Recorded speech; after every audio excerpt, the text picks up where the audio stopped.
تو میرے پاس کچھ مہمان آئے تھے، امریکنز تھے، تو مجھے کہا کہ افغانستان میں طالبان کی حکومت تو آ گئی ہے، ہم چاہتے ہیں کہ وہ انسانی حقوق کا خیال رکھیں اور خواتین کی تعلیم اور ملازمتوں کا خیال رکھیں۔ تو میں نے ان سے کہا دیکھو، تم لوگوں نے طالبان کے ساتھ، افغانستان کے طالبان کے ساتھ دوحہ میں ایک معاہدے پہ دستخط کیے، اور اسی معاہدے کے تحت تم نے 31 اگست کو آخری فوجی نکالا ہے، معاہدے کے تحت نکلے ہوتے۔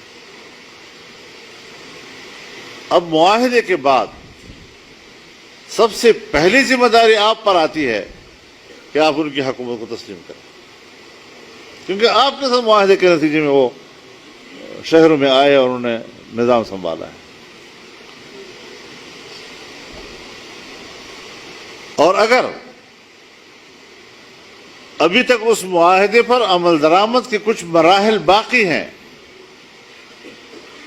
تو آپ کو چاہیے کہ معاہدہ اور معاہدے کے عمل درآمد پر فوکس کریں۔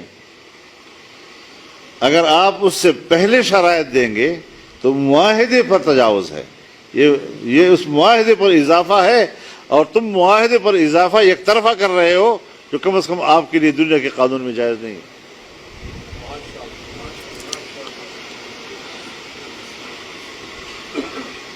پھر دوسری بات یہ ہے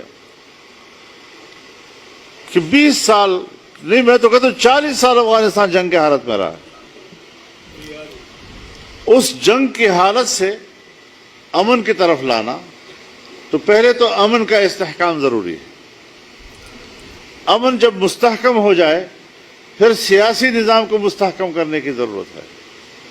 جب سیاسی لحاظ سے مستحکم ہو جائیں تو پھر وہاں پر ملک کی معیشت اور اس حوالے سے آگے بڑھنے کی ضرورت ہے۔ تو جب ابھی تک وہ سنبھلے نہیں ہیں، حالت جنگ سے نہیں نکلے، ان کے نوجوان جو ہے وہ مورچوں سے اترے ہیں تازہ تازہ،